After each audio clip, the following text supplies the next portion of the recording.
নমস্কার, dahlia daily ব্লগে স্বাগত জানাই। আজকে নিয়ে চলে এসেছি ভেজিটেবল মাঞ্চুরিয়ান, যেটা ভাত, রুটি, লুচি, রাইস সবার সাথে ভীষণ ভালো লাগে। আর এখন আমাদের সবজি কিন্তু সব রকম পাওয়া যায়, কি শীত কি গরম। তো আমি এখানে বাঁধাকপি, গাজর, বিনস, পেঁয়াজ কলির পাতা সব রকম নিয়েছি। তোমাদের কাছে যেরকম সবজি থাকবে সেই সবজিগুলো দিয়েই তোমরা এটা বানাতে পারবে।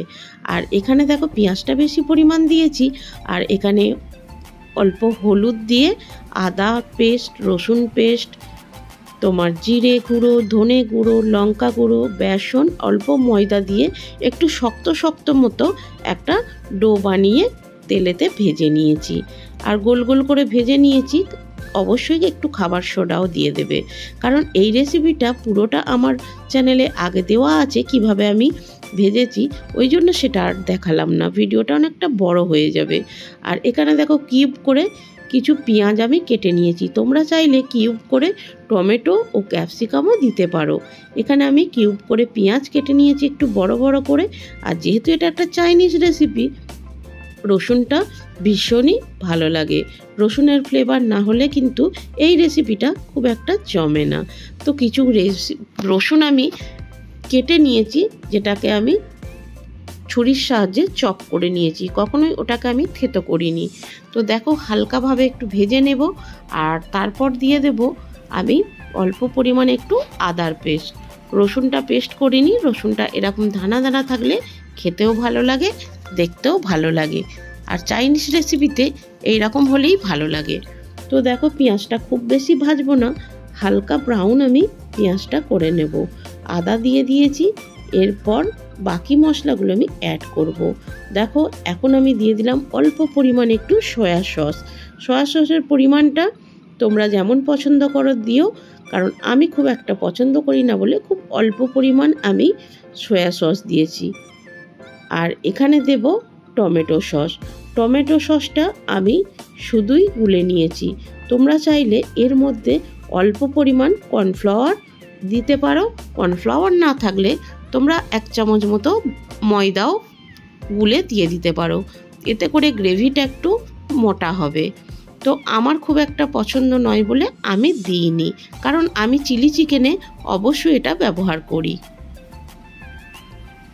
আর দেখো দিয়ে দিলাম স্বাদ অনুযায়ী লবণ, স্বাদ অনুযায়ী মিষ্টিও দিবে, কারণ এই রেসিপিটা একটু মিষ্টি, একটু হালকা ঝালই খেতে ভালো লাগে।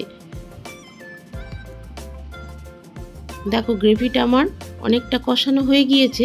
আর এই পর্যায়ে দিয়ে দেব আমি 1.5 চামচ মতো ভিনিগার।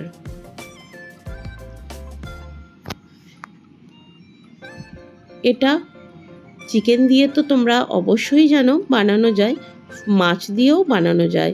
আমি আজকে বানাচ্ছি সবজি দিয়ে খেতেও কিন্তু দুর্দান্ত লাগে। এই পর্যায়ে দিয়ে দিলাম আমি কয়েকটা কাঁচা লঙ্কা কেটে। কাঁচা লঙ্কার ফ্লেভারটা ভীষণই ভালো লাগে, কারণ এই রেসিপিগুলো খুব একটা ঝাল হয় না, অথচ খেতে ভালো লাগে। তোমরা তোমাদের মতো ঝালটা দিয়ে নেবে। এখন আমি দিয়ে দিলাম অল্প পরিমাণ চিলি সস। তো দেখো গ্রেভিটা কত সুন্দর হয়েছে। আর এখন আমি দিয়ে দেব মাঞ্চুরিয়ান বলগুলো, যেগুলো আমি আগে থেকে ভেজে রেখেছি। আমার ছেলের ভীষণ প্রিয় এটা। তো এই বলগুলো তোমরা স্টার্টার হিসাবে শুধুও খেতে পারো সসের সাথে, ভীষণই ভালো লাগে। আবার ভেজে তোমরা ফ্রিজে স্টোর করে রাখতে পারো, যখন ইচ্ছা এটা থেকে রেসিপিও বানিয়ে নিতে পারো। তো দেখো আমি এগুলোকে হালকাভাবে মিশিয়ে দেব গ্রেভির সাথে। চাইলে তোমরা এরকম শুকনোও রাখতে পারো, আবার হালকা গ্রেভিও রাখতে পারো। দুই কিন্তু খেতে ভীষণই ভালো লাগে বন্ধুরা। তো অবশ্যই একবার এরকম বানিয়ে দেখো। আর যারা বানিয়েছো তারা তো জানোই কতটা সুস্বাদু আর কতটা লোভনীয় লাগে এই রেসিপিটা। আমি অল্প পরিমাণ একটু জল দিয়ে দিলাম।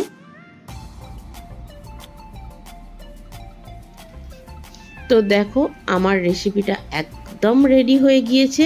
আর নামাবার আগে স্কিপ করে গেছি, আমি অল্প পরিমাণে দিয়ে দিয়েছি গরম মশলা আর ধনেপাতা। কেমন লাগলো অবশ্যই কমেন্ট করো। তো আবার আসবো নতুন কোনো ব্লগস অথবা রেসিপি নিয়ে। সবাই ভালো থেকো, সুস্থ থেকো, আর অনেক ভালোবাসা ও ধন্যবাদ রইল।